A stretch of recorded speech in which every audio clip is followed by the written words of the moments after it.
নমস্কার। সাহিত্যের মণিমাণিক্যগুলি অনুষ্ঠানে গল্প বলার কথক ঠাকুর অডিও বুক ইউটিউব চ্যানেলে আজ শুনবেন প্রখ্যাত ভ্রমণ সাহিত্যিক উমাপ্রসাদ মুখোপাধ্যায় রচিত এক অন্যরকম ভ্রমণ কাহিনী আফ্রিদি মুল্লুকে।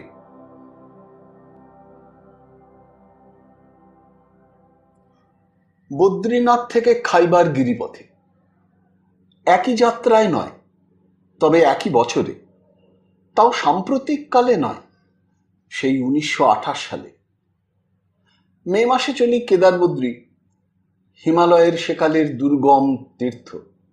ঋষিকেশ থেকে পায়ে হাঁটা দীর্ঘ পথ, যুগ যুগান্তর ধরে এরই বুকে চরণ চিহ্ন আঁকা লক্ষ লক্ষ তীর্থযাত্রীর।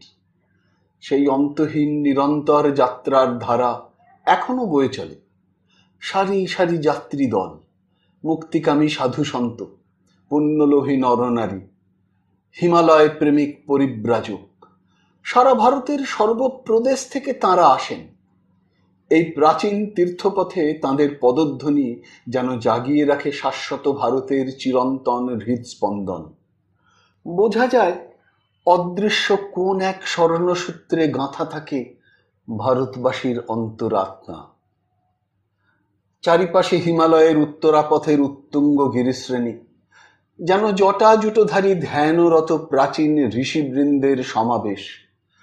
তাঁদের উন্নত শিরে হংসশুভ্র তুষার স্তবক, করপুটে নদী জপমালা, পুণ্যসলীলা ভাগীরথী, স্বর্গসুতা অলোকানন্দা, নৃত্য পরামন্দাকিনী, শ্যামল অরণ্যানীর স্নিগ্ধ ছায়াঘন তটভূমি।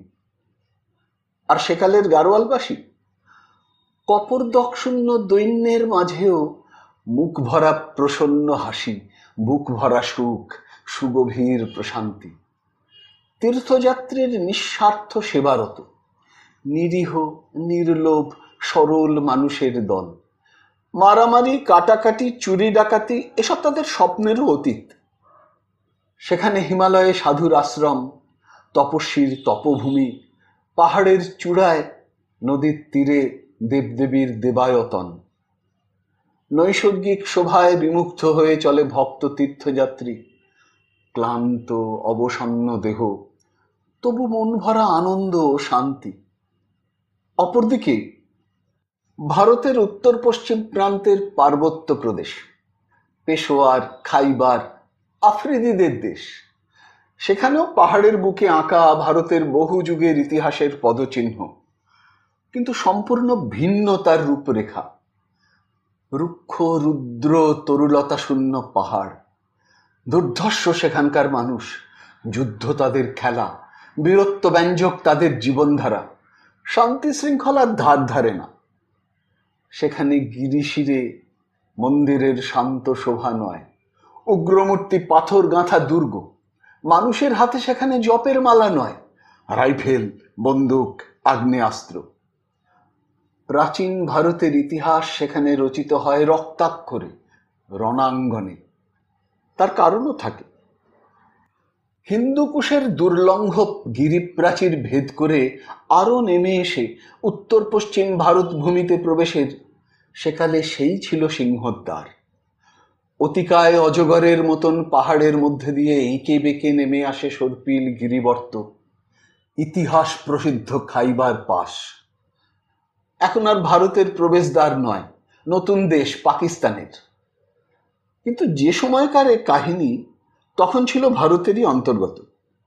তবে ভারত তখন পরাধীন, ব্রিটিশ শাসনে শৃঙ্খলিত। ওই অঞ্চল তখনকার ভারতের সীমান্ত প্রদেশ, অতএব বিদেশি সরকারের ছিল কড়া পাহারা। দেশের মধ্যে হলেও যাতায়াতের স্বাধীনতা ছিল না। এখন ভারত স্বাধীন, কিন্তু সে দেশ ভারতের বহির্ভূত। সেই অধুনা হারিয়ে যাওয়া দেশে গিয়েছিলাম সেই সেকালে, তারই এই ক্ষুদ্র কাহিনী। 1928 সালের নভেম্বর মাস, কমাস আগে ঘুরে এসেছি কেদারবদ্রী। এখন পূজার ছুটি কাটে শৈল শহর সিমলাতে।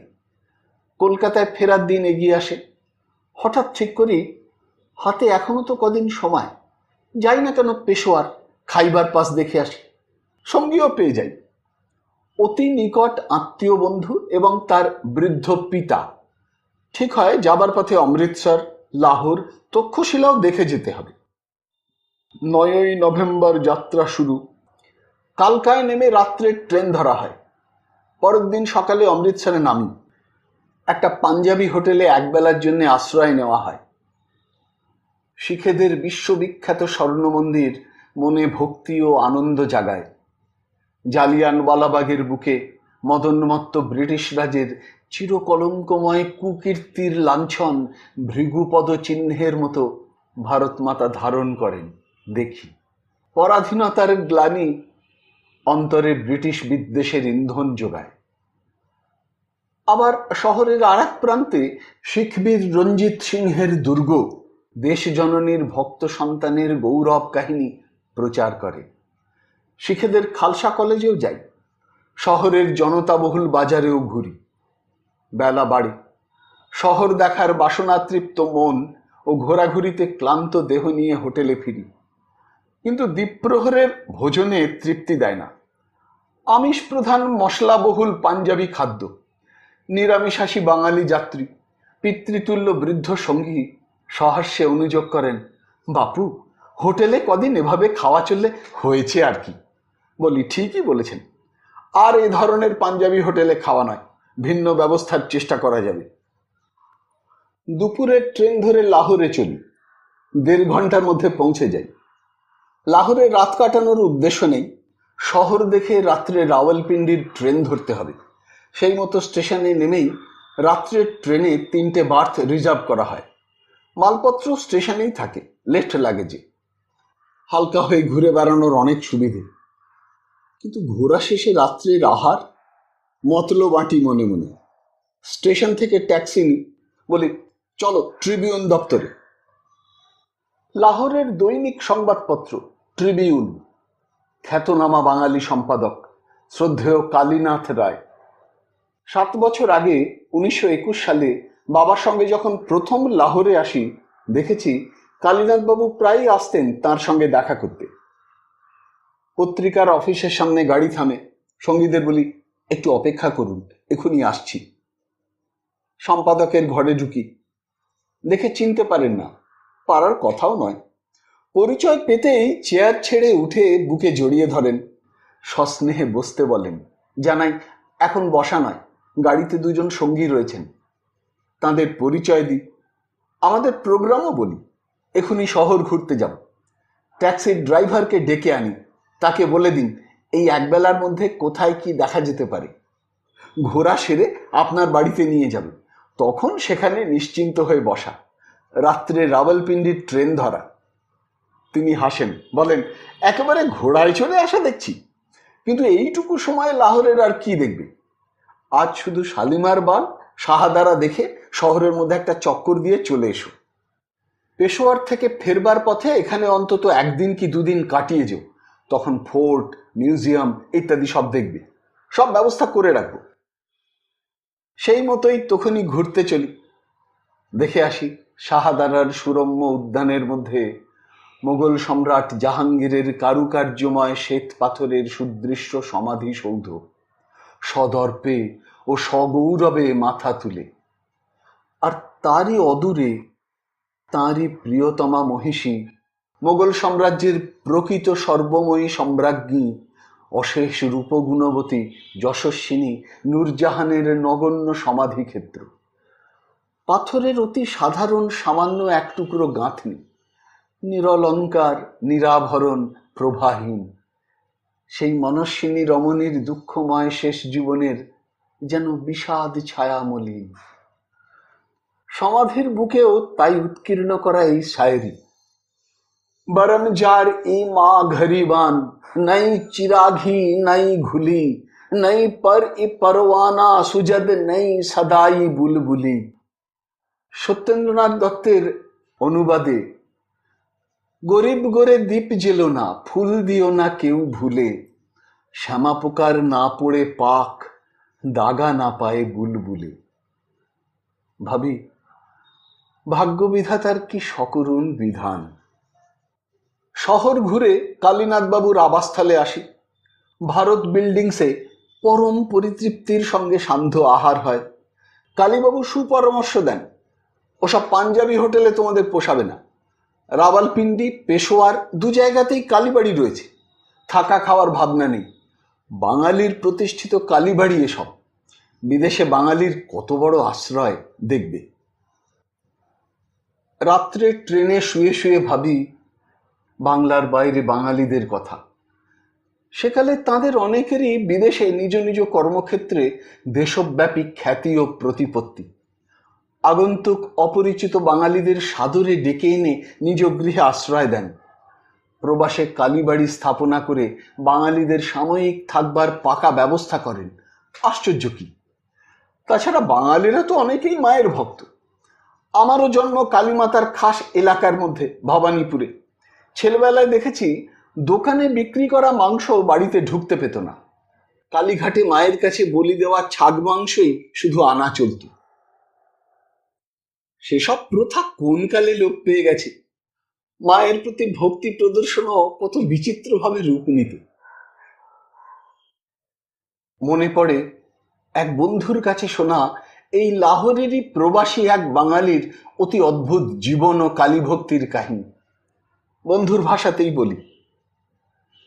সে বছর কাজে লাহোর যেতে হলো। সপ্তাহ তিনেক থাকতে হবে। কর্মস্থলের নিকটে বড় রাস্তার উপর একটা সস্তা বাঙালি হোটেলের সন্ধান পেয়ে সেখানেই উঠলাম। নাম শুনি ডাক্তারবাবুর হোটেল। 3 তলা বাড়ি, একতলায় খান কয়েক দোকান ঘর, দোতলায় মালিক ডাক্তারবাবু নিজেই থাকেন একা। 3 তলায় কাঠের পার্টিশন দেওয়া কটা একানে ঘর বোর্ডারদের জন্য। আমার ঘরের পাশে 2টি মাত্র বোর্ডার, অনেকদিন আছেন শুনলাম। 3 তলাতেই হোটেলের রান্না খাওয়ার ব্যবস্থা। রান্নার লোক আছে, 2 জন চাকরও আছে। দুবেলা চা, জল খাবার, দুপুরে ও রাতের আহার, ঘর ভাড়া, ইলেকট্রিক খরচা সব কিছুর বাবদ মোট দৈনিক চার্জ 1.5 টাকা। মালিকের চলে কি করে? অবাক হই। শুনতে পাই লোকটি নাকি অদ্ভুত। লোকে তার নাম দিয়েছে মা খাই। কথাটার মানে বুঝি না, তবে বুঝতে পারি ব্যবসার গরজে হোটেল চালানো নয়। হয়তো প্রবাসী বাঙালিদের সস্তায় থাকবার একটা ব্যবস্থা করা উদ্দেশ্য, আর তাই থেকে নিজের খরচেরও যতটুকু সাশ্রয় হয়। অথচ লোকটি নাকি অসামাজিক, তার সঙ্গে বিশেষ কেউ মেশেন না। খদ্দের এলো না এলো তারও তোয়াক্কা করেন না তিনি। আমাকে কিন্তু প্রথম দিন বেশ সাদর অভ্যর্থনা জানিয়েছিলেন। প্রতিদিন আসা যাওয়ার পথে দোতলায় সিঁড়ির পাশে দেখিও তার আধা অন্ধকার বড় ঘর, একলাই সেখানে বসে আছেন। চোখাচোখি হলেই একটু মৃদু হাসির বিনিময় হয়। অসামাজিক বলে মনে হয় না। দিন 3-4 পরে বিকেল 5টা নাগাদ ফিরছি। তার ঘরে হঠাৎ উঁকি মারতে দেখি একটা দড়ির খাটিয়াতে একলা চুপচাপ বসে। চোখাচোখি হতেই সাদরে বলে উঠলেন, আসুন না, আসুন না। জামা কাপড় বদলে আসছি এখনই বলে উপরে চলে গেলাম। চা জলযোগ সেরে তার ঘরে এসে ঢুকলাম। ডাক্তারবাবু আদর করে কাছে ডেকে তার গায়ে গা লাগিয়ে সেই দড়ির খাটিয়াতেই বসালেন। ডাক্তারবাবুর পরনের বেশবাস অত্যন্ত মলিন, খাটো ধুতি আর গেঞ্জি। ঘরে কোনো জানলা নেই, ঘুপসি অন্ধকার। ঘরের আসবাব দিন, অগোছালো। খাটিয়ার পাশেই একটা টিপাই, তার উপর আধখালি বিয়ারের বোতল। প্রথম অভ্যর্থনায় বোতলটা দেখিয়ে বললেন, আসুন একটু। করজোরে নিবেদনে জানালাম আমিও রসে বঞ্চিত। তিনি বললেন, খুব ভালো, খুব ভালো। ঘরের অন্ধকার ভাবটা ক্রমশ খানিক কেটে আসে। তখন নজর পড়ে খাটিয়ার পাশে দেওয়ালে একটা কুলুঙ্গি, তার তাকে এটা সেটা টুকিটাকি জিনিস, তারই মাঝে 9-10 ইঞ্চি লম্বা একটা মাটির কালী মূর্তি। কালীঘাটে যেমন খেলনা বিক্রি হয়। লক্ষ্য করি মূর্তিটির আশেপাশে 2-1টা শুকনো জবা ফুল ছড়ানো, যেন বেশ কিছুদিন আগে কেউ নিবেদন করেছে। ঘর ভরা মূর্তিমান তামসিকতা, কিন্তু তারই মধ্যে যেন একটা আভা ছড়িয়ে বসে আছেন ডাক্তারবাবু। বয়স তখন তার 60-এর ওপর, তবুও অত বয়সের শরীরের বাঁধুনি অটুট। বয়সকালে অসাধারণ স্বাস্থ্যবান ছিলেন। ব্যায়ামপুষ্ট পেশিগুলি স্পষ্ট তার সাক্ষ্য দেয়। অত্যন্ত সুপুরুষ, নাতি দীর্ঘ দেহ, সাহেবদের মতো ধবধবে রং, মাথা ভরা কালো কুচকুচে কোঁকড়া চুল, চোখ দুটা করমচার মতো টকটকে লাল, মনে হয় অতিরিক্ত বিয়ার পানের ফল। তবে কথায় জড়তা বা মত্ততা কিছু ছিল না। যদিও আমি তার চেয়ে অনেক ছোট, তবু বেশ অন্তরঙ্গভাবে আলাপ করলেন। বয়সের ব্যবধানটা কোনো অন্তরায় হলো না। আমার পরিচয় সম্বন্ধে দু একটা মামুলি প্রশ্নোত্তরের পর আমি তার পরিচয় নিয়ে জানলাম তিনি খাস মধ্য কলকাতার বাসিন্দা ছিলেন। শুনে কৌতূহল বাড়ল। প্রশ্ন করলাম, এইভাবে স্থায়ী লাহোরবাসী হলেন কি করে? তার রক্তবরণ চোখ দুটি আমার দিকে ঘুরিয়ে বললেন, সে অনেক কথা। আপনার কি বসে শোনবার ধৈর্য হবে? আমি বললাম, বলুন না, শোনাই যাক। এই তো সবে বিকেল, আর আমার কাজই বা কি আছে এখানে। হঠাৎ আমাকে চমকে দিয়ে বিয়ারের বোতলটা তুলে নিয়ে সেই কালী মূর্তির দিকে তাকিয়ে মা খাই বলে মুখ উঁচু করে সোজা বোতল থেকে গলায় এক ঢোক ঢেলে পান করলেন। বোতলটা পূর্বস্থানে রাখলেন, মুখটা কাপড়ে মুছে নিলেন। তারপর আমার সঙ্গে কথা কইতে কইতে প্রতি 5-7 মিনিট অন্তর মা খাই বলে মাকে নিবেদন করে কারণ বাড়ি পান চলতে লাগলো। শুনলাম মাকে নিবেদন না করে কখনো তিনি পান করেন না। আমিও এবার বুঝলাম তার মা খাই নাম হওয়ার কারণ। ডাক্তারবাবুর জীবনে বেশ বৈচিত্র্য আছে। বললেন, আজ 30 বছর হলো লাহোরে আছি। লেখাপড়া বিশেষ শিখিনি। কলকাতার একটা ব্রিটিশ ফার্মে সামান্য একটা চাকরি পেয়েছিলাম। চেহারাটা বিশেষ ভালো ছিল, তার উপর কুস্তি টুস্তি করে শরীরটাও গড়েছিলাম। এখনো বোধহয় তার চিহ্ন কিছু রয়েছে বলে নিজের হাতের পেশিগুলির দিকে একবার তাকিয়ে একটু শক্ত করে ফুললেন। তারপর একটু মুচকে হেসে বললেন, কিন্তু এই শরীর আর স্বাস্থ্যই যে আমার কাল হবে কে জানতো। ডাক্তারবাবুর জীবনের পরের অধ্যায় শুনি। তিনি বদলি হলেন ফার্মের লাহোর ব্রাঞ্চে। প্রথম 2-4 বছর ছুটি নিয়ে কলকাতায় গিয়েছেন। সেখানে তার স্ত্রী ছিলেন, একটি ছেলেও হয়েছিল, কিন্তু স্ত্রী ও ছেলেকে লাহোরে আনতে পারেননি। ঘটনা বিপর্যয়ে প্রথম যৌবনেই নিজের সংসার থেকে বিচ্ছিন্ন হয়ে পড়েন। ছেলেটি মামার বাড়িতে মানুষ হয়ে বিয়ে পাশ করেছে, তিনি শুনেছেন। কিন্তু আজ দেখা হলে বাপ ছেলে কেউ কাউকে চিনতে পারবে না। স্ত্রীও গত হয়েছেন। বিচ্ছিন্ন হওয়ার কারণ এই, তিনি লাহোরের এক অভিজাত মুসলমান পরিবারের সুন্দরী বিবাহিতা মহিলার সঙ্গে অবৈধ প্রেমে লিপ্ত হয়ে পড়েন। সেই মহিলাই নাকি এর রূপে আকৃষ্ট হয়ে একে আকর্ষণ করেন। প্রেম চর্চা গোপনে চললেও ব্যাপারটা জানাজানি হয়ে যায় একদিকে বাঙালি মহলে, অপরদিকে সেই মহিলাটির গৃহে। স্থানীয় অফিসের বর্ষিয়ান বাঙালি ম্যানেজার তাকে বলেন, তোমার সম্বন্ধে যা শুনছি তাতে এখানে বিপদে পড়ে যাবে, তোমাকে এখনই কলকাতায় বদলি করে দিচ্ছি। ডাক্তারবাবু তখন অনেক দূর এগিয়েছেন। মহিলাটিও তাকে ছাড়তে রাজি নন। এমনকি প্রস্তাব করলেন স্বামীকে ছেড়ে ডাক্তারকেই বিয়ে করবেন। অগত্যা বড়বাবুর কাছে চাকরিতে ইস্তফা দিয়ে লাহোরেই রয়ে গেলেন। পরে সামাজিক গোলযোগের সম্ভাবনা কাটাবার জন্যে ওখানকার হিতৈষী মুসলমান বন্ধুদের পরামর্শে কলমা পড়ে মুসলমান হলেন। নাম নিলেন গোলাম হোসেন। সেই মহিলাকে বিয়ে করে প্রভূত সম্পত্তির মালিক হয়ে বিলাসে দিন কাটাতে লাগলেন। সেই থেকে সুরাপানেরও নেশা। কিছুদিন পরে সেই মহিলার মৃত্যু হওয়ায় ডাক্তারবাবু মুশকিলে পড়লেন। মুসলমানদের সঙ্গে বিবাদ বাঁধল, সম্পত্তিও হারালেন। নামটাই শুধু পাল্টে আবার স্বধর্মে ফিরে এলেন এবং মা খাই হয়ে উঠলেন। তারপর জীবিকার জন্য নানান চেষ্টার মধ্যে হাতুড়ে হোমিওপ্যাথিক চিকিৎসা একটা। সেই কারণে ডাক্তারবাবু নামও। কিন্তু মেয়েদের প্রভাব থেকে তিনি মুক্ত হতে পারেননি। পরপর আরো কয়েকটি অ্যাফেয়ার্সে জড়িয়ে পড়লেন। কলকাতায় আর ফেরা হলো না। একরকম সমাচ্যুত হয়ে এখানে থেকে গেছেন। বুঝলাম তার হোটেলে লোকজন কম আসে কেন।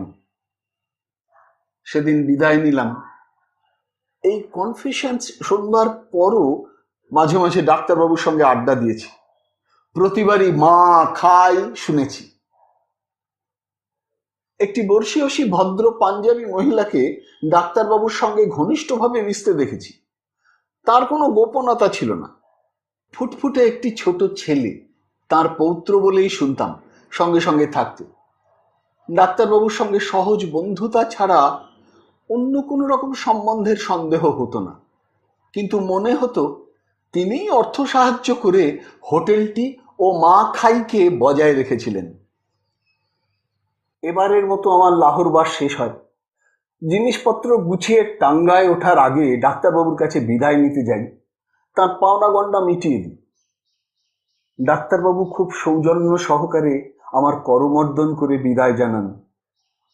হঠাৎ আমার মনে প্রবল বাসনা জাগে ডাক্তারবাবুকে কিছু অবলাইজ করি। তাকে মৃদুস্বরে বলি, ডাক্তারবাবু, আপনার আদর যত্ন অনেক দিন মনে থাকবে। যদি অনুমতি দেন, আপনাকে এক বোতল বিয়ারের দাম উপহার দিই। ডাক্তারবাবু নিষ্পৃহভাবে বলেন, না না, আমাকে নয়, আমাকে নয়, যা দেবার ওই মার কাছে রেখে দিন। মাই আমার সব, সবই তাঁর। মূর্তির সামনে টাকাটা রেখে নমস্কার করে চলে আসি। আজ লাহোর প্রবাসী সেই বিচিত্র চরিত্র মা খাইয়ের কাহিনী মনে পড়ে যায়। পরের দিন সকালে রাওয়ালপিন্ডি পৌঁছই। এখানে নামার কারণ, তক্ষশিলার ট্রেন ধরতে হবে। ঘন্টা চারেক হাতে সময় আছে। স্টেশনের অল্প দূরে কালীবাড়ি। কালীবাবুর পরামর্শ অনুযায়ী সেইখানেই চলি। এখানকার পোর্টারদের মাল বইবার ক্ষমতা থেকে বিস্মিত হই।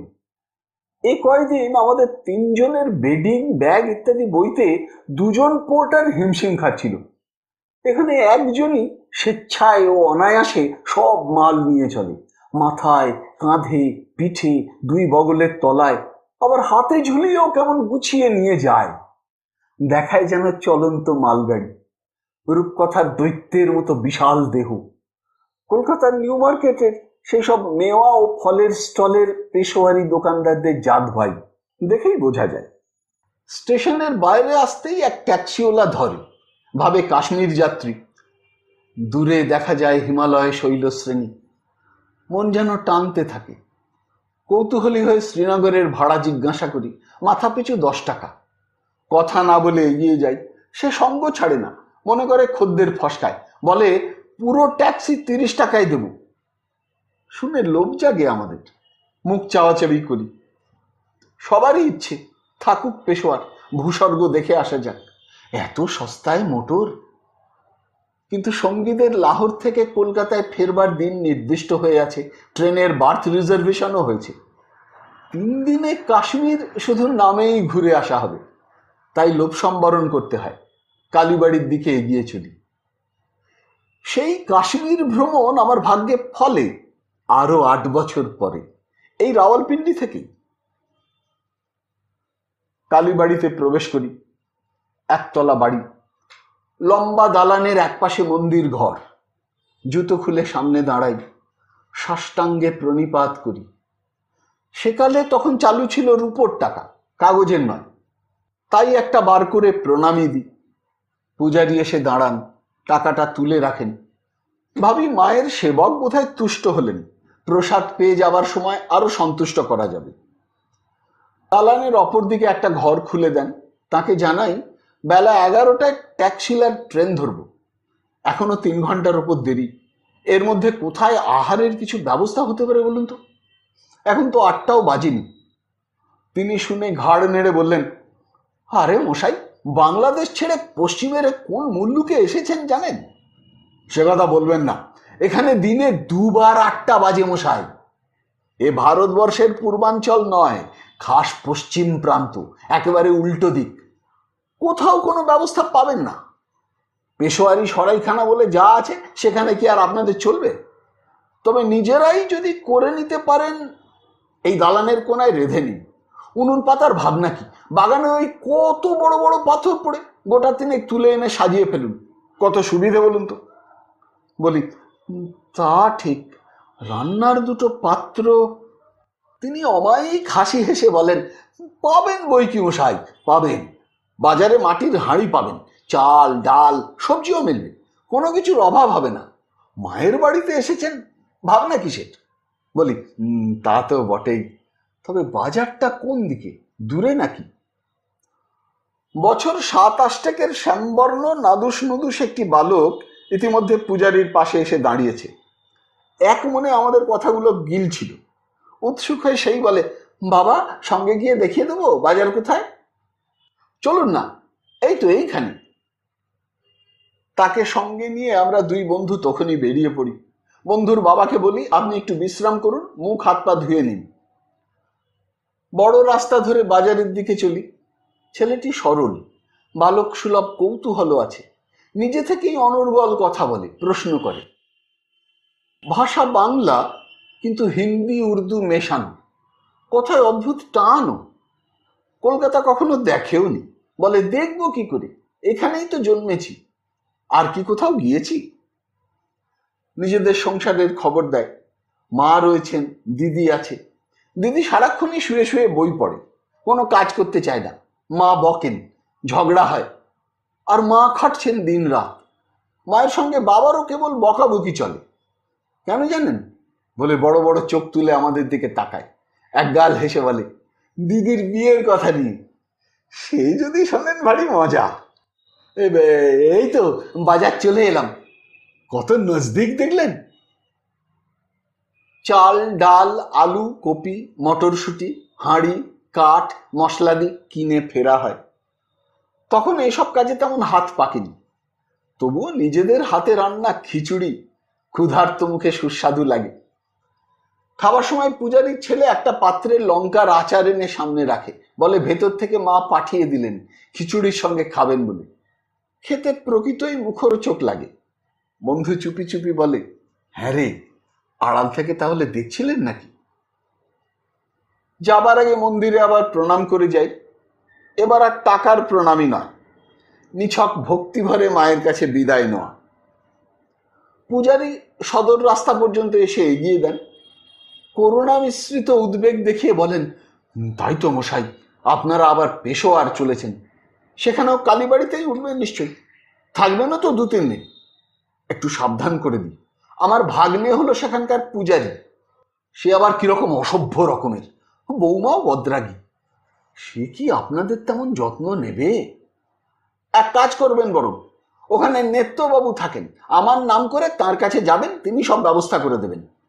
এই দূর বিদেশে আপনারা আমার আপন দেশের লোক মশাই, এখানে তো এসেই চলে গেলেন, রইলেনই না।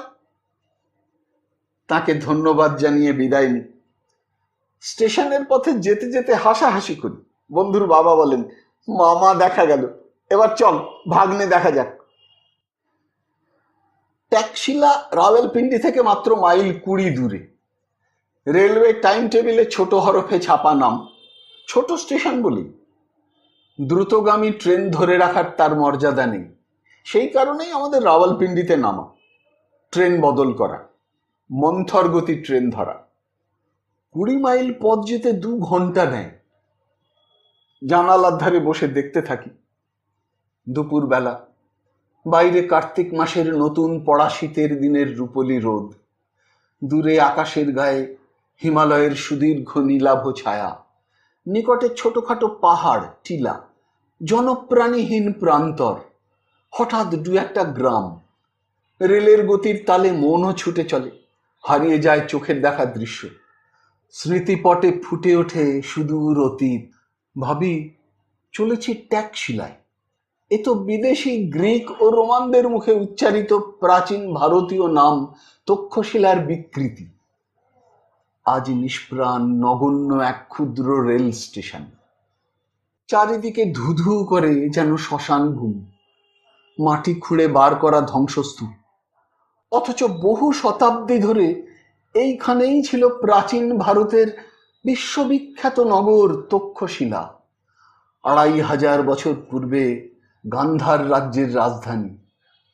গান্ধার নামের মধ্যেই কত স্মৃতিভরা সৌরভ।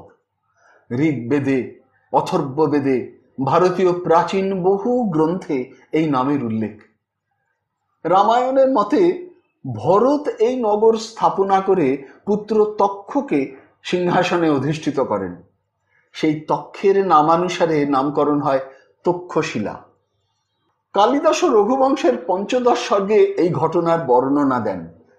সতক্ষ পুষ্কলৌ পুত্রৌ রাজধান্যস্তদাক্ষয় অভিষিচ্যাভিষেকারহৌ রামান্তিকম অপাত পুনঃ। আবার কোনো কোনো পণ্ডিতের অভিমত, তক্ষণ শিল্পের এখানে উৎকর্ষ সাধিত হয় বলে তক্ষশিলা নাম। মহাভারতে দেখা যায় ধৃতরাষ্ট্র মহিষী গান্ধারী ছিলেন এই গান্ধারেরই রাজকন্যা। অর্জুনের প্রপৌত্র দিগ্বিজয়ী নরপতি জন্মেজয় গান্ধার অন্তর্ভুক্ত তক্ষশিলা জয় করেন। জন্মেজয়ের সর্পমেধ যজ্ঞেরও অনুষ্ঠান এইখানেই। আনুমানিক 600 খ্রিস্টপূর্বাব্দে সেই গান্ধারের অন্তর্গত শালাতুরে পাণিনির জন্ম। বৌদ্ধ জাতকের বহু কাহিনীতেও প্রসিদ্ধ শিক্ষা কেন্দ্র রূপে তক্ষশিলার খ্যাতি। দূর দূরান্ত থেকে রাজন্যবর্গের ও সম্ভ্রান্ত বংশের সন্তানগণ এই নগরে আসতেন গুরুগৃহে বা বৌদ্ধ মঠে বাস করে উচ্চশিক্ষা লাভের সুযোগ নিতে। আর আজ আমি চলি ট্রেনে চেপে সেই নগরের নব আবিষ্কৃত ধ্বংসাবশেষের কঙ্কাল দেখতে। ভাবি, শুধু কি শিক্ষা কেন্দ্র? ভারতের রাষ্ট্রীয় ইতিহাসের এক বিপর্যয় বহুল অধ্যায়ও রচিত হয় এই প্রদেশে। খ্রিস্টপূর্ব 6ষ্ঠ শতকের শেষার্ধে গান্ধার পারস্যের একামিনীয় সাম্রাজ্যের কুক্ষিগত হয়। তৃতীয় দরেইয়স অর্থাৎ খ্রিস্টপূর্ব 30 থেকে 330 অব্দ এই সময়ের রাজত্বকালে গান্ধার ক্ষুদ্র ক্ষুদ্র রাজ্যে বিভক্ত হলে তক্ষশিলাও একটি ক্ষুদ্র রাজ্যে পরিণত হয়। খ্রিস্টপূর্ব 326 অব্দে দেখা যায় তক্ষশিলার রাজা আম্ভি আলেকজান্ডারের বশ্যতা স্বীকার করেন। কূট রাজনীতি বিশারদ চাণক্য এই তক্ষশিলারই অধিবাসী। মৌর্য চন্দ্রগুপ্তের তিনিই ছিলেন পরামর্শদাতা। তার মন্ত্রণা ও স্বীয় বাহুবলের প্রভাবে চন্দ্রগুপ্ত পাঞ্জাব ও সিন্ধু দেশ থেকে গ্রিক শাসকদের বিদূরিত করেন। তক্ষশিলা তাঁর রাজ প্রতিভুর প্রধান কর্মকেন্দ্র হয়। ভারতের মানচিত্রে তক্ষশিলার গুরুত্বপূর্ণ অবস্থান। মধ্য ও পশ্চিম এশিয়ার সঙ্গে ভারতবর্ষের বহু যুগের যোগসূত্র। তারই মুখ্য বাণিজ্য পথগুলির সঙ্গমস্থলে তক্ষশিলার অধিষ্ঠান। সেই কারণেই এর সমৃদ্ধি, সেই কারণেই বিপত্তিও। এই বিখ্যাত নগরকে বহুবার বৈদেশিক আক্রমণের সম্মুখীন হতে হয়। মৌর্য সাম্রাজ্যের পতনের পরই ভৌলমিক দেশ থেকে আসে ইন্দো গ্রিকরা, তারপর কাস্পিয়ান সাগরের দক্ষিণস্থ ভূভাগ থেকে পল্লব পার্থিয়ানরা, অবশেষে মধ্য এশিয়া থেকে প্রথমে শক ও পরে কুষাণগণ। একের পর আরেক বিদেশি রাজশক্তি ভারতবর্ষ আক্রমণ করে, উত্তর পশ্চিমে রাজ্য স্থাপনা করে। সেই সকল ইন্দো গ্রিক, শক, পল্লব রাজ্যের রাজধানী ছিল এই তক্ষশিলাতে। কুষাণ রাজ কনিষ্কের রাজ্যকালে রাজধানী স্থানান্তরিত হয় পুরুষপুরে, বর্তমান পেশোয়ারে। তবুও খ্রিস্টীয় 4র্থ দশক পর্যন্ত তক্ষশিলার গৌরব ও সমৃদ্ধি অম্লান থাকে। বিশিষ্ট বৌদ্ধ কেন্দ্ররূপে তখনও তার বিপুল খ্যাতি। খ্রিস্টাব্দ 5ম শতকের শেষ ভাগে বৌদ্ধ বিদ্বেষী হুনদের আক্রমণ তক্ষশিলা ধ্বংস করে। 7ম শতকে চৈনিক পরিব্রাজক হিউয়েন সাং এসে দেখেন এই অঞ্চল তখন কাশ্মীর রাজ্যভুক্ত। বৌদ্ধ মঠ আদি অধিকাংশই ভগ্নস্তূপে পরিণত ও পরিত্যক্ত প্রায়। অধিবাসীদের মধ্যেও বৌদ্ধ ধর্মাবলম্বী বিরল। এইভাবেই কালক্রমে প্রাচীন তক্ষশিলার সম্পূর্ণ অবলুপ্তি ঘটে। বিগত যুগের কীর্তিকলাপ ভূগর্ভে বিলীন হয়। সুদীর্ঘকাল পরে, প্রায় 100 বছর আগে, ইংরেজ রাজত্বকালে শাহডেরের নিকটস্থ ঢিবিগুলিকে প্রত্নতত্ত্ববিদ কানিংহাম সাহেব সেই লুপ্ত তক্ষশিলার ধ্বংসাবশেষ বলে প্রথম প্রতিপন্ন করেন। 1913 সালে এইসব অঞ্চলে খনন কার্যও শুরু হয়। আবরণ মুক্ত তক্ষশিলার নাম জগতে আবার প্রচার পায়। প্রাণ চঞ্চল সমৃদ্ধ শহর নয়, প্রত্নতত্ত্বের রত্ন ভাণ্ডার রূপে। হাজার হাজার বছরের ইতিহাস মানস রথে বসে 1.5 ঘন্টায় অতিক্রম করে চলে আসি আধুনিক কালের ট্যাকশিলায়। স্টেশন ছেড়ে খনন কার্যাদির স্থানের দিকে এগিয়ে চলি। ভাবাই যায় না এইখানেই এককালে ছিল প্রাচীন সেই বিখ্যাত নগর। এখন জনহীন, প্রাণশূন্য, বিরস পরিবেশ। বালি, কাঁকর, শিলাস্তূপে আচ্ছন্ন চারিপাশ। সেদিনকার ইতিহাসের বহুল ভগ্নাংশ এখনো প্রচ্ছন্ন মরুবালুকার মধ্যে। প্রথমে যাই মিউজিয়ামে, সংগ্রহালয়ে। বাঙালি কিউরেটর শ্রী মনীন্দ্র সেনগুপ্ত উৎসাহ সহকারে দেখান, বলেন, বিরাট ব্যাপার, এই তো সবে কাজ শুরু। এ মিউজিয়ামও হালে খোলা। সেই সম্রাট অশোকের সময় থেকে শুরু করে হুনদের আক্রমণ পর্যন্ত 700 বছরেরও ওপর এই তক্ষশিলা ছিল ভারতের প্রসিদ্ধ বৌদ্ধ কেন্দ্র। এখন মাটি খুঁড়তে গিয়ে কত বৌদ্ধ স্তূপ, ঘরবাড়ি, মঠ, মন্দির, প্রাসাদ ইত্যাদির ভগ্নাংশ আবিষ্কার হচ্ছে। অসংখ্য ও বহু ধরনের প্রত্নরত্নাদিরও উদ্ধার চলেছে। তারই কিছু কিছু মূর্তি, মুদ্রা ইত্যাদি এখানে এনে সাজিয়ে রাখার কাজ আরম্ভ করা গেছে। এখনো বাইরে বহু জিনিস পড়ে আছে, নিত্য পারও হচ্ছে, সেখানে দেখতে পাবেন। ঘুরে ঘুরে দেখান গান্ধার ভাস্কর্যের প্রচুর নিদর্শন। প্রথম আমলের মূর্তিগুলিতে হেলেনিস্টিক কলাশৈলীর নিবিড় প্রভাব। বুঝিয়ে বলেন, এখানে বিভিন্ন সময়ে ভিন্ন ভিন্ন জাতীয় রাজাদের রাজধানী থাকায় শিল্পকলায় তাদের স্বকীয় অবদানও যেমন দেখা যায়, ক্রমে স্থানীয় অধিবাসীদের সঙ্গে সংমিশ্রণের ফলে আমাদের নিজস্ব ভারতীয় প্রভাবও মূর্তিগুলিতে সুস্পষ্ট হয়ে ওঠে। স্থাপত্যের মধ্যেও এই প্রভাব লক্ষ্য করবেন। খনন কার্যের কোথায় কি দর্শনীয় স্থান বলতে গিয়ে দুঃখ প্রকাশ করেন, আপনাদের সঙ্গে একজন ভালো গাইড দিচ্ছি, নিজেই সঙ্গে নিয়ে দেখাতে পারলে আনন্দ পেতাম, কিন্তু আজ মহা বিব্রত হয়ে রয়েছি। বাচ্চা ছেলেটির হঠাৎ প্রবল জ্বর, ডাক্তার বুদ্ধির ব্যবস্থা তো এখানে নেই। এখনই বাংলোয় আমাকে একবার যেতেই হবে। জ্বর না কমলে কি করব ভেবেই পাচ্ছি না, মহা মুশকিলে পড়া গেছে। সহানুভূতি জানিয়ে আমাদের চলে আসা ছাড়া করার কিছু থাকে না। ভাবি, কালের কি বিচিত্র গতি। এই তক্ষশিলাতেই এককালে ছিল চিকিৎসা শাস্ত্র শিক্ষণেরও শ্রেষ্ঠ কেন্দ্র। রাজগীরের প্রসিদ্ধ চিকিৎসক জীবক এই কেন্দ্রেই চিকিৎসা বিজ্ঞানে ব্যুৎপত্তি লাভ করেন। আর এখন ভগ্নস্তূপের চারিপাশে ঘুরে ঘুরে দেখি মাটি খুঁড়ে প্রাচীন শহরের ভাঙা ঘরবাড়ির দেওয়াল, ভিত ইত্যাদি বার হয়েছে।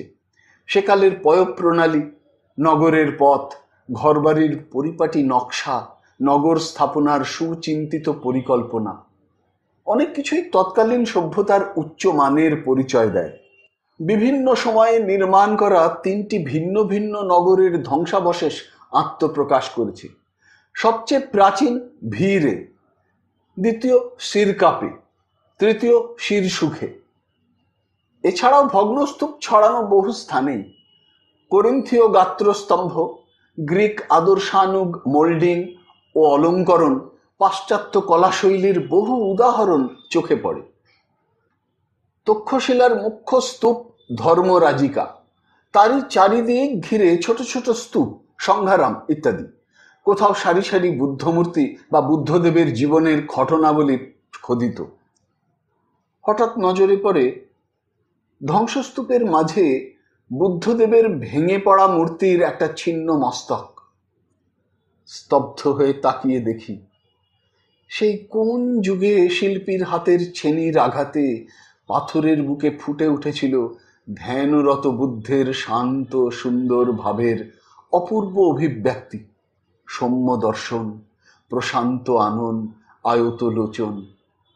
সম্রাট স্থাপিত নগর ধ্বংস পেয়েছে, মূর্তিও ধরাশায়ী, কিন্তু দেহচ্যুত মুখমণ্ডলে এখনো সেই প্রশান্ত দিব্য ভাব।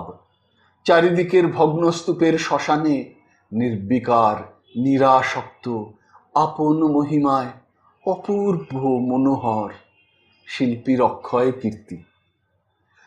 গাইড ঘুরিয়ে ঘুরিয়ে দেখিয়ে নিয়ে চলে জৌলিয়া গ্রামের পাহাড়ের উপর বৌদ্ধ প্রতিষ্ঠানের ভগ্নাংশ, ইন্দো গ্রিকদের প্রতিষ্ঠিত সিরকাপের ধ্বংসাবশেষ, তারই দক্ষিণাংশে কুণালের স্তূপ।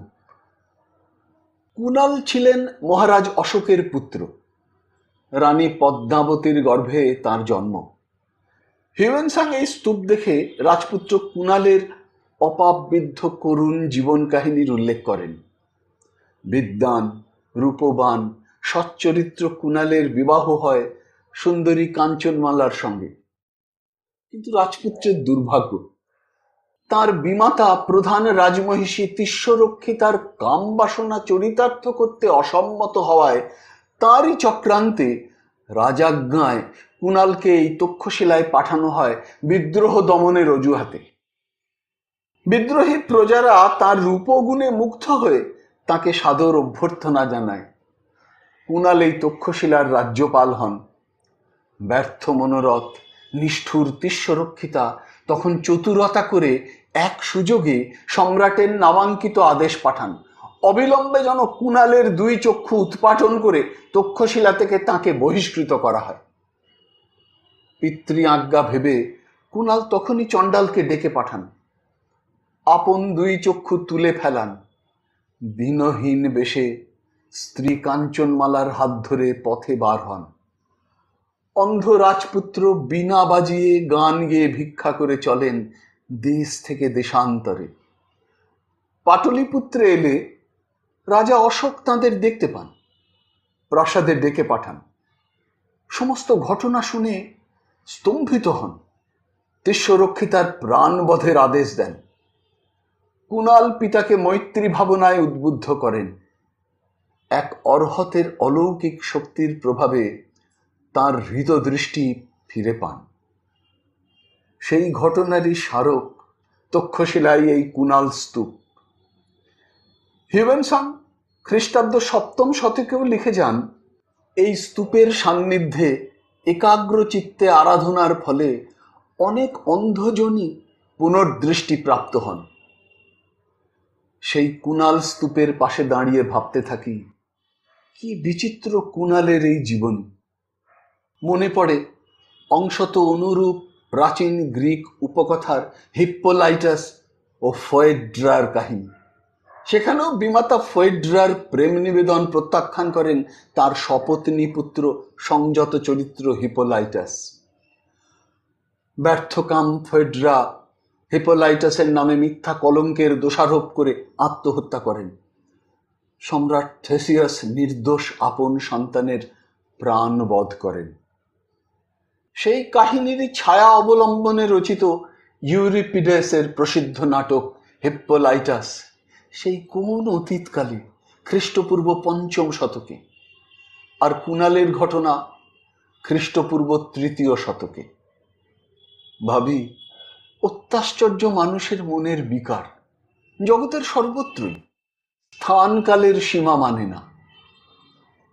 ভাবতে ভাবতে এগিয়ে চলি। সিরকাপের অদূরে জন্ডিয়ালে মাটির ঢিপির ওপর অদ্ভুত আকার এক মন্দির। ভারতে এ ধরনের মন্দির আর কোথাও দেখা যায় না। গ্রিসের প্রাচীন মন্দিরের সঙ্গে খানিক সাদৃশ্য আছে। কিউরেটর জানিয়েছিলেন, এ মন্দির জরথ্রুস্তীয় ধর্মের সঙ্গে জড়িত বলে অনুমান করা যায়।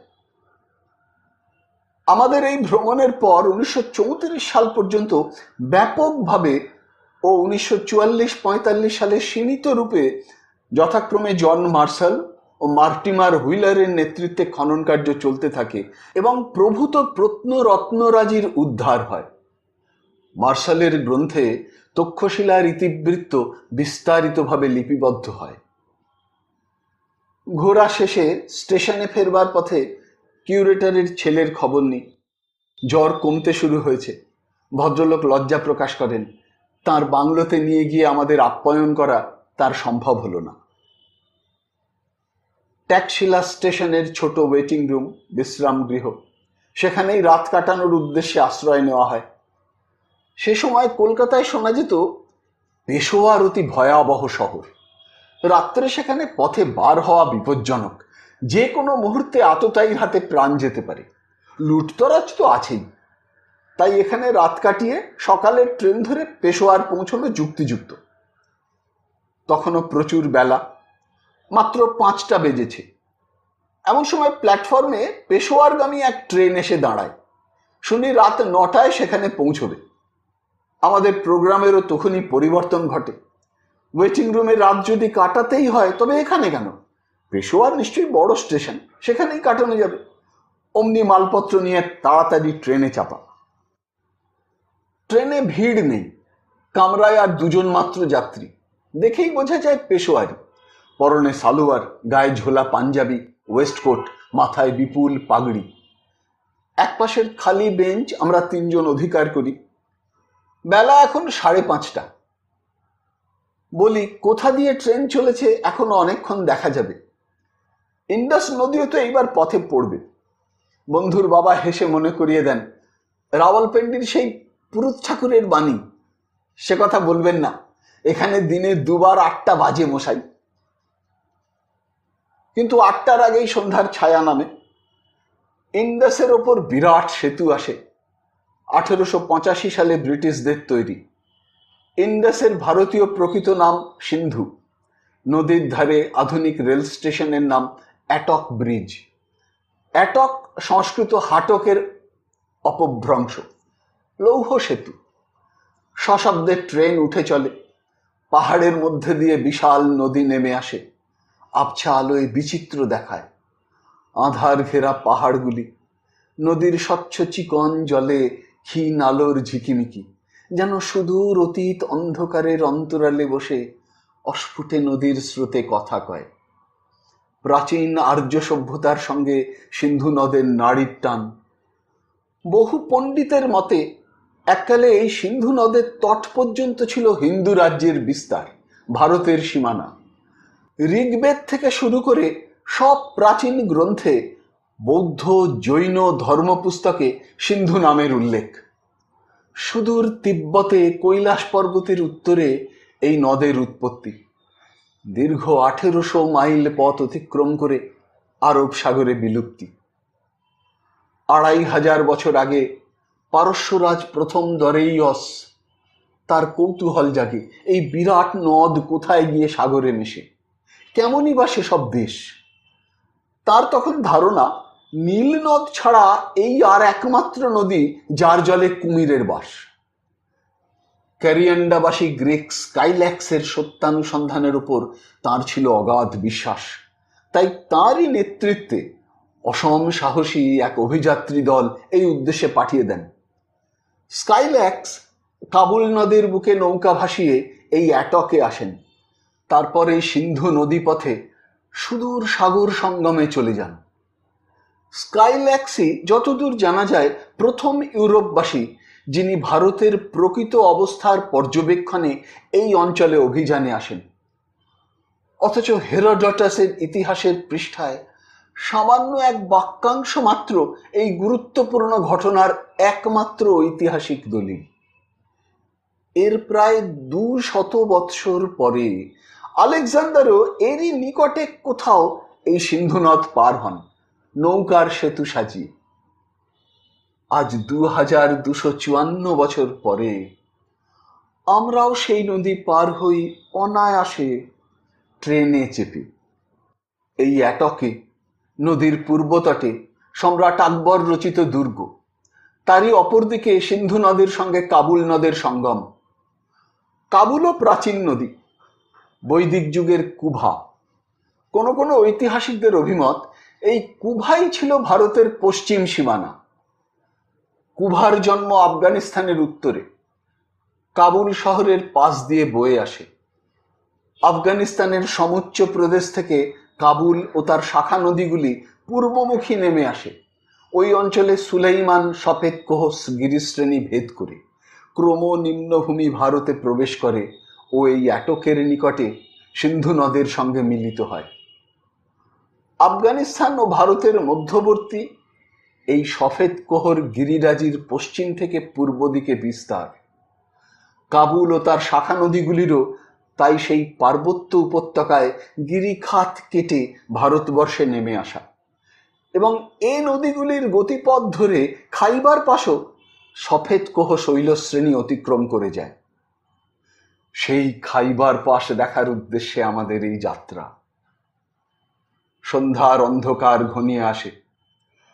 দুজন সহযাত্রীর একজন নেমে যান নৌসেরা স্টেশনে, বড় স্টেশন। অপর সহযাত্রীর সঙ্গে এইবার আলাপ করি। এখানে শুনি বড় সেনাবাস আছে, কাবুল নদীর নিকটেই।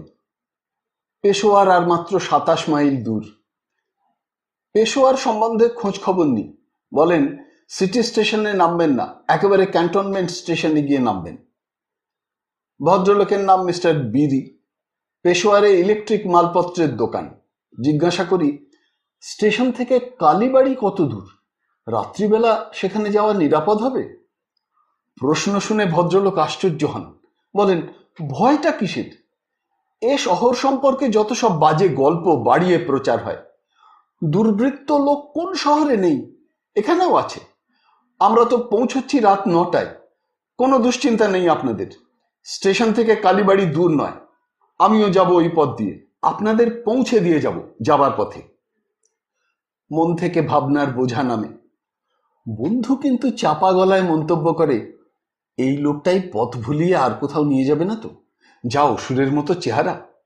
তার বাবা হেসে ওঠেন, বলেন, তা যায় যাবে। আজ রাত্রির এই কালীবাড়ি পৌঁছানো দরকার। চলো গিয়ে দেখি রাওয়ালপিন্ডির মামার গুণধর ভাগ্নিটি কেমন।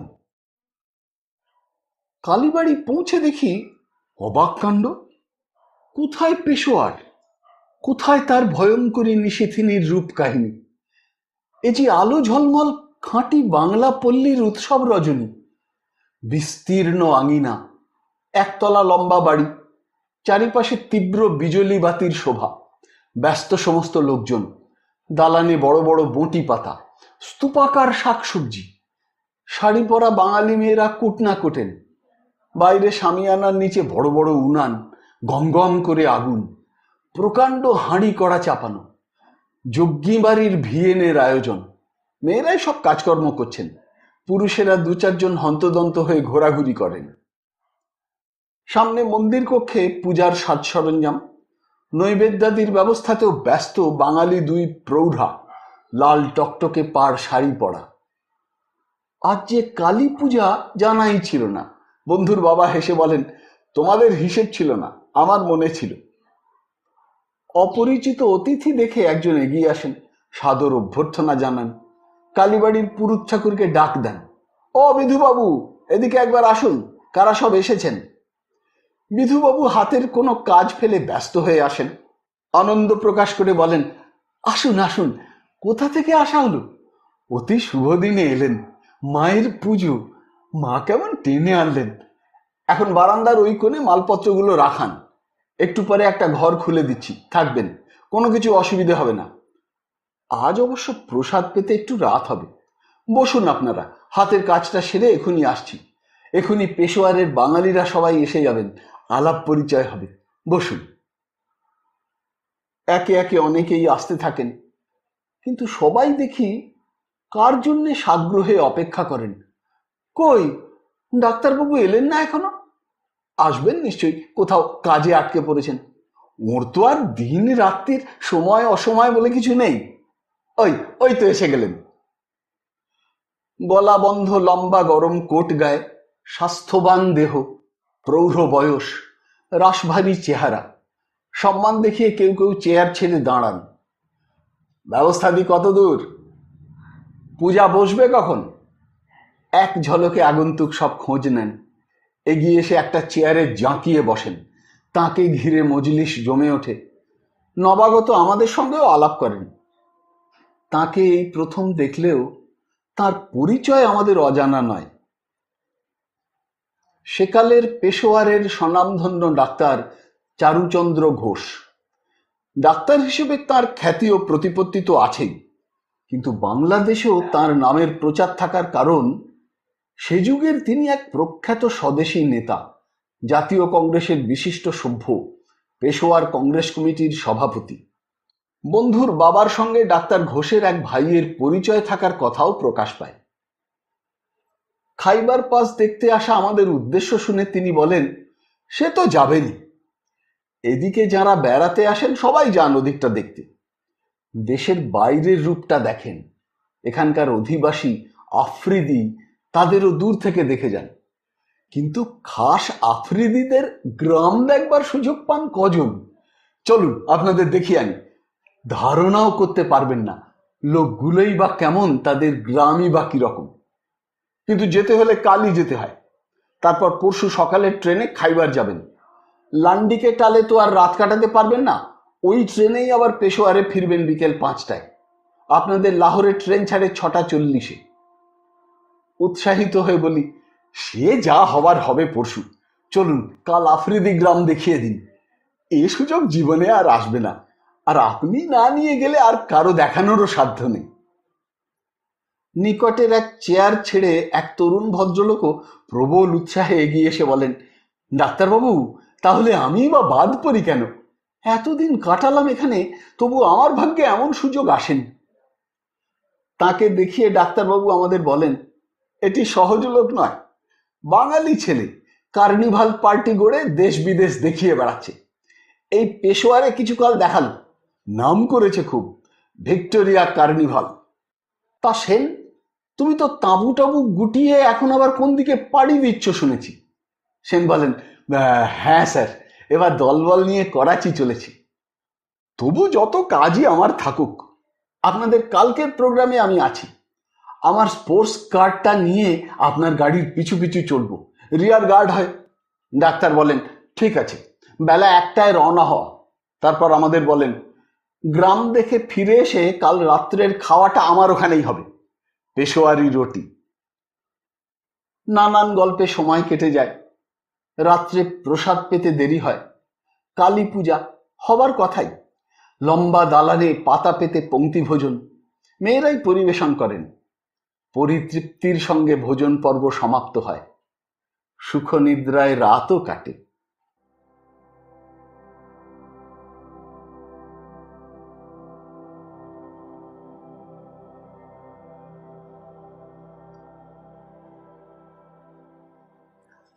শুনছিলেন প্রখ্যাত ভ্রমণ সাহিত্যিক উমাপ্রসাদ মুখোপাধ্যায় রচিত এক অন্য স্বাদের ভ্রমণ কাহিনী, আফ্রিদি মুল্লুকে। যদি এই অনুষ্ঠানটি আপনার ভালো লেগে থাকে তবে অবশ্যই একটি লাইক দিয়ে আমায় উৎসাহিত করবেন।